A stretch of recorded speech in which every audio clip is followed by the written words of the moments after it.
ઉત્તરાયણના દિવસે સુરતીઓ ઊંધિયું અને જલેબી ખરીદવા માટે વહેલી સવારથી જ લાઇનોમાં લાગ્યા હતા। ગત વર્ષ કરતાં આ વર્ષે ઊંધિયાનો કિલોનો ભાવ ₹400 છે।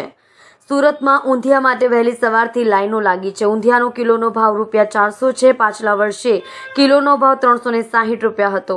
શાકભાજી મોંઘા થતાં ભાવ વધારો કરવામાં આવ્યો છે। રાજકોટ, વડોદરા, દુબઈ પણ ઊંધિયું મોકલવામાં આવ્યું છે।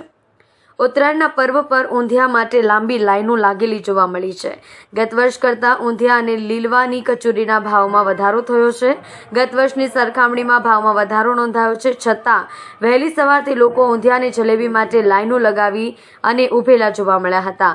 પતંગ રસિયા ઉત્તરાયણ પર પતંગ ચગાવવાની સાથે ઊંધિયા જલેબીની ઝિયાફત માણે છે। સુરતમાં ઊંધિયાના 1 કિલોના ભાવ ₹400 પહોંચી ગયા છે। હું નીતિન ભજીયાવાળા, જોશી જયશંકર ધનજીભાઈ ભજીયાવાળા, ચોકા બજાર 4 રસ્તાના માલિક। કેટલા વર્ષની જૂની પેઢી છે અને આજે ઊંધિયાનું શું ઊંધિયું ખાવાનું શું મહત્વ છે? 123 વર્ષ જૂની આ પેઢી છે અને વર્ષોથી અમે સુરતી ઊંધિયું બનાવીએ છીએ કે જે સુરતી ઊંધિયામાં પાપડી, રતાળુ, બટાકા, શક્કરિયા, વિવિધ ભાજીના મુઠિયા, રીંગણ વગેરે અંદર નાખવામાં આવતી હોય છે। બીજા ઘણા લોકો અંદર ટામેટા, કેપ્સિકમને નાખે છે, પરંતુ અસલી ઊંધિયું જે બનતું હોય તે અમે બનાવીએ છીએ।